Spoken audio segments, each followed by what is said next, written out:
সরকারের বেশ কিছু পদক্ষেপে মানুষের ভরসার জায়গায় বিপরীতটাই হচ্ছে। তারা ভয় পাচ্ছেন। আম্বেদকরের তৈরি সংবিধানে এই অধিকার লিপিবদ্ধ আছে। যে কোনো সরকারের কাজ হচ্ছে সেই সংবিধান অনুযায়ী চলা এবং সংবিধানের মান্যতা দেয়া, এবং সংবিধানের মান্যতা দিলেই আজকের যে অস্থিরতা তৈরি হয়েছে সেইটা তৈরি হতো না। নির্বাচন কমিশন তার তার মাস্টারকে খুশি করার জন্য, তার নিয়োগকর্তাদের খুশি করার জন্য, তার পলিটিক্যাল মাস্টারদের খুশি করার জন্য বাংলার মানুষকে শাস্তি দিয়েছে। সংবিধান এবং আইনের মধ্যে যেখানে মানবিকতার প্রশ্নে, সংবিধানের মূল স্পিরিটের প্রশ্নে, ধর্মাচরণের স্বাধীনতার প্রশ্নে আগের সমস্ত সরকার তারা ওই সংবিধানের এই স্পিরিটের পক্ষে দাঁড়িয়েছিলেন, তাই সমস্যা তৈরি হয়। দেখছি যে সামনেই মুসলিম সম্প্রদায়ের ঈদ, এর মতো অবস্থায় দেখছি সংখ্যালঘুরা প্রায় অস্থির হয়ে পড়েছে। এই যে তারা ঈদ পালন করতে পারবে না, সরকারের এত নোটিশ জারি করছে, এবং দেখলাম যে সুপ্রিম কোর্টে জনস্বার্থ মামলা দায়ের হলো এই ঈদকে নিয়ে, কি বলবেন? দেখুন, এটা তো খুব অস্বাভাবিক কিছু নয়। হ্যাঁ, খুবই স্বাভাবিক, অস্বাভাবিক বলবো কেন, খুবই স্বাভাবিক। মানে ধর্মাচরণের অধিকার, হ্যাঁ, আর যদি আমি ধর্মাচরণের অধিকার আমার চলে যাচ্ছে, আমি আমার আরাধ্য ঈশ্বরকে, আল্লাহকে আমি প্রার্থনা করতে পারবো না।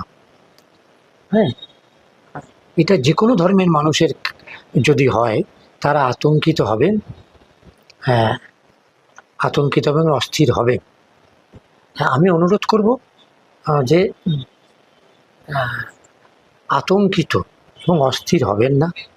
ভারতবর্ষের সংবিধান, ভারতবর্ষের সভ্যতার উপর ভরসা রাখুন। আপনাদের এই দায়টা শুধু ধর্মাচরণের অধিকারের প্রশ্ন নয়, এটা ভারতবর্ষের সংবিধানের মৌলিক অধিকারের অনুচ্ছেদ 25-এ পরিষ্কার বলা আছে যে সমস্ত ধর্মের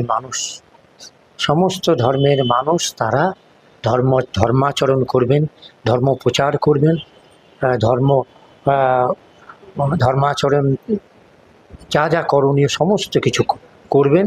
এটা সংবিধান ডক্টর বাবা সাহেব ভীমরাও আম্বেদকর, ভারতরত্ন আম্বেদকর, তিনি যে ড্রাফটিং কমিটির চেয়ারম্যান ছিলেন, সেই আম্বেদকরের তৈরি সংবিধানে এই অধিকার লিপিবদ্ধ আছে।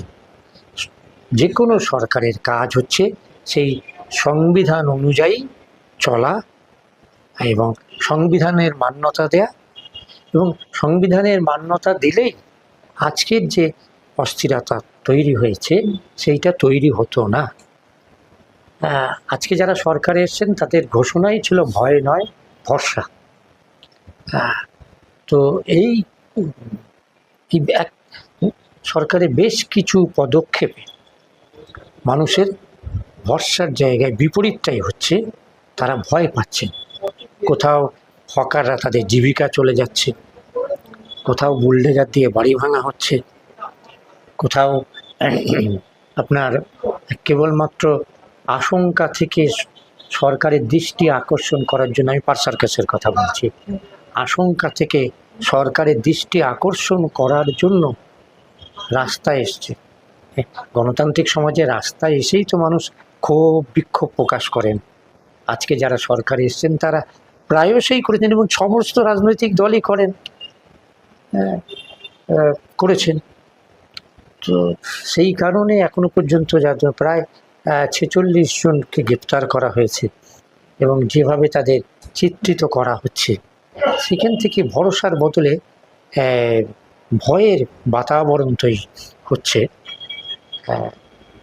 আমি মানবাধিকার কর্মী হিসেবে সংবিধানের মানুষের অধিকার, ধর্মাচরণের অধিকার, জীবিকার অধিকার, এই যে হকার উচ্ছেদ হচ্ছে, আপনার ডাইরেক্টিভ প্রিন্সিপাল মানে সংবিধানের যে নির্দেশাত্মক নীতি আছে তার 39-এর এতে পরিষ্কার বলা আছে যে পর্যাপ্ত জীবিকার ব্যবস্থা রাষ্ট্রকে, সরকারকে করে দিতে হবে। ভারতবর্ষে রেলওয়ে হকার আছেন 87 লক্ষ। সারা ভারতবর্ষে প্রায় 4 কোটি হকার আছেন, এবং 6 জন করে যদি পরিবার সদস্য ধরেন তো প্রায় 24-25 কোটি মানুষ। তাদের জীবিকা আজ প্রশ্নচিহ্নের মুখে, পেটের ভাতের প্রশ্নচিহ্নের মুখে। তো এটা কি ভরসা? হ্যাঁ, তারা ভয় পাচ্ছেন, আতঙ্কিত হচ্ছেন। এই নির্দেশাত্মক নীতি সংবিধানের 39A-তে পরিষ্কার যে নির্দেশাত্মক নীতি আছে, সেই নির্দেশাত্মক নীতি সরকার মেনে চললে মানুষ ভয় মুক্ত হতে পারে। আর এই যে বুলডোজার দেখা যাচ্ছে, হ্যাঁ, এই বুলডোজার নিয়ে আমাদের সুপ্রিম কোর্টে দিল্লিতে দিল্লিতে যে উচ্ছেদের সময় সিপিএম নেত্রী বৃন্দা করাত আরও অনেকেই সুপ্রিম কোর্টে মামলা করেন, এবং আপনার সুপ্রিম কোর্টে রায় কপি দেখিয়ে বুলডোজারকে থামিয়ে দেন। পরদিন সকাল 10টায় বুলডোজার পৌঁছে গেছে, বৃন্দা করাত বুলডোজারের সামনে সেই রায়ের কপি নিয়ে দাঁড়িয়ে আছেন। আমরা এই ছবি দেখেছি। কলকাতাতেও মহামান্য কলকাতা হাইকোর্ট আপাত হলো বুলডোজার ঢুকিয়ে দিয়েছেন। তো এই সব মিলিয়ে বলা যায় যে একজন মানবাধিকার কর্মী হিসেবে যে মানবাধিকার লঙ্ঘনের ঘটনা ঘটে চলেছে, হ্যাঁ, সেইগুলোর যথেষ্ট দুশ্চিন্তার বিষয়, আতঙ্কের বিষয়, যা এই সরকারের যারা এসছেন তাদের প্রতিশ্রুতি ভরসা বিপরীত। আমাদের দাবি যে হকারদের বিষয়ে এবং এই বুলডোজার বাড়ি ঘরের বিষয়ে এটা গভীর আর্থ-সামাজিক সমস্যা। কেন গজিয়ে ওঠে হকার, কেন গজিয়ে ওঠে বাড়ি, বেআইনি বাড়ি? এর পিছনে গভীর আর্থ-সামাজিক কারণ আছে।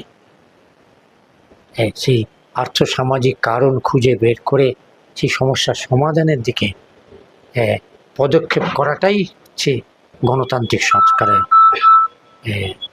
কাছে মানুষের প্রত্যাশা।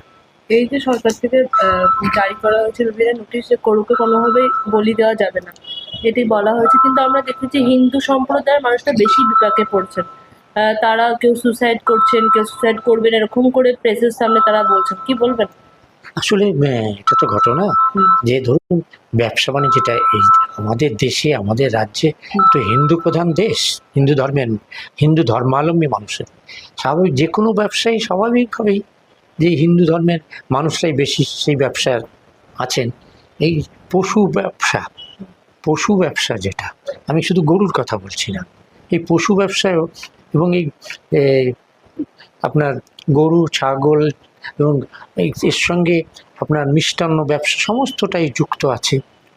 ফলে ধরুন বহু মানুষ এই ঈদের সময়, স্বাভাবিক উৎসবের সময় একটু দাম বেশি পাওয়া যায় দেখে আমিও দেখছিলাম, আপনি যেমন ভিডিও দেখেছেন আমিও দেখছিলাম, অসংখ্য মায়েরা, বোনেরা তারা আর্তনাদ করছেন, এবং তারা কেউ দাবি করছেন যে তারা এই সরকারের সমর্থক, এই সরকারের পরিচালক যে রাজনৈতিক দল, সেই রাজনৈতিক দলের তারা সমর্থন করেছেন, তারা এখনও সেই সমর্থক।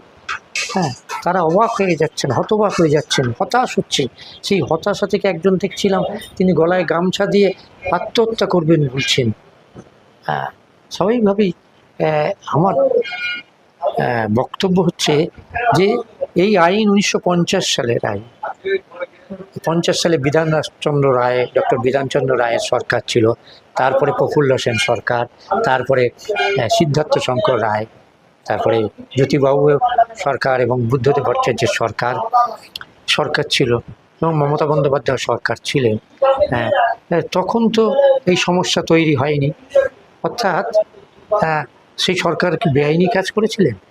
কেউ অভিযোগ করতে পারবেন না, করেননি, অন্তত তারাও আইন মেনেই চলেছেন। আসলে সংবিধানের ওই আর্টিকেল 25, সংবিধানের অনুচ্ছেদ মৌলিক অধিকারের 25 থেকে 30 যে অনুচ্ছেদগুলো আছে, সেই অনুচ্ছেদের প্রতি দায়বদ্ধ থাকলে, দায়বদ্ধ অনুযায়ী পদক্ষেপ নিলে এই সমস্যা তৈরি হয় না। তার মানে বলতে চাইছেন এই সরকারের 25 নম্বর আর্টিকেল মানছে না? এই অ্যাক্টিভিটিসে প্রশ্ন উঠছে, তো প্রশ্ন স্বাভাবিক উঠছে যে আগের সরকারগুলোর ক্ষেত্রে এই সমস্যা হয়নি কেন? তখনও তো এই আইন ছিল, আজকে এই আইন আছে, কিন্তু আমার মনে হচ্ছে যে এই দায়বদ্ধতা আহ, আহ, সঠিকভাবে পালিত হলে এই সমস্যা তৈরি হতো না। কিন্তু এই প্রশ্নে উঠছে যে আগের সরকার সেটাকে কার্যকর করে ঠিক মতো ভাবে। এই অভিযোগ তো শোনা যায়নি। তাহলে জ্যোতিবাবু সরকার কি কার্যকর করেনি? ডক্টর বিধানচন্দ্র রায় সরকার কি কার্যকর করেনি? হ্যাঁ, সংবিধান এবং আইনের মধ্যে যেখানে মানবিকতার প্রশ্নে, সংবিধানের মূল স্পিরিটের প্রশ্নে, ধর্মাচরণের স্বাধীনতার প্রশ্নে আগের সমস্ত সরকার তারা ওই সংবিধানের এই স্পিরিটের পক্ষে দাঁড়িয়েছিলেন, তাই সমস্যা তৈরি হয়নি। আপনি এই সরকার দেখেছিলাম যে প্রথম থেকে বলেছিল হিন্দুদের জন্য এত উন্নতি করবে, তাহলে কি সংখ্যালঘুদেরকে আটকাতে এরকম ধরনের নোটিশ দেন? দেখুন, একটা বিষয় হচ্ছে যে এখনই সবটা বলার সময় আসেনি। হ্যাঁ, এবং এভাবে চিত্রিত করাটাও ঠিক নয়, কারণ মুখ্যমন্ত্রী শপথ নিয়ে বলেছেন আমি সকলের মুখ্যমন্ত্রী, কথা বলেছেন, ফলে এইভাবে চিত্রিত করাটা বোধহয় এখনই ঠিক নয়। হ্যাঁ, যে সরকার এবং মুখ্যমন্ত্রী যে ঘোষণা করেছেন তিনি সকলের মুখ্যমন্ত্রী, এবং এটাই গণতান্ত্রিক ভারতবর্ষের নিয়ম, সাংবিধানিক নিয়ম, এটাই সকলের প্রতি সমান আচরণ করাটাই হচ্ছে সাংবিধানিক রীতি, সাংবিধানিক দায়বদ্ধতা। এই 27 লক্ষ মানুষের নাম এখনো পর্যন্ত বাদ, কি বলবেন? দেখুন, আপনি 27 বলছেন, আমি 91 লাখ বলবো। 91 লক্ষ লোকের না ভোটাধিকার কেড়ে নেওয়া হয়েছে। এটা বাংলার মানুষেরকে নির্বাচন কমিশন তার মাস্টারকে খুশি করার জন্য, তার নিয়োগকর্তাদের খুশি করার জন্য, তার পলিটিক্যাল মাস্টারদের খুশি করার জন্য বাংলার মানুষকে শাস্তি দিয়েছে। বাংলার মানুষকে আইনি এবং গণতান্ত্রিক পথে রাস্তার লড়াইয়ের মধ্যে দিয়েই এই ভোটাধিকার পুনরুদ্ধার করতে হবে। এই যে ডবল ইঞ্জিন সরকার, যে সরকার আমলে সব থেকে বেশি মানুষের নাম বাদ গেছে, ভরসায় কোনোভাবে রাখা যায় সেই মানুষগুলোর নাম ফিরবে? দেখুন, তথ্যগতভাবে ডবল ইঞ্জিন সরকার তখন ছিল না, তখন সিঙ্গেল ইঞ্জিন সরকারই ছিল। এ ব্যাপারে আইনত সরকারের দায় হচ্ছে নির্বাচন কমিশনে। হ্যাঁ, রাজনৈতিক দলরা যারা দল করেন তারা হয়তো এভাবেই বলেন, কিন্তু আমি মানবাধিকার কর্মী। আইনত সরকারের ভোটার তালিকা তৈরি, সংশোধন, সংরক্ষণ, নির্বাচন পরিচালনা সবটাই হচ্ছে নির্বাচন কমিশন। ফলে সমস্ত দায় দায়িত্ব, দোষ ত্রুটি, ভুল ভ্রান্তি এবং সচেতনভাবে নাগরিক ভোটাধিকার কেড়ে নেওয়া সমস্ত দায় হচ্ছে নির্বাচন কমিশন।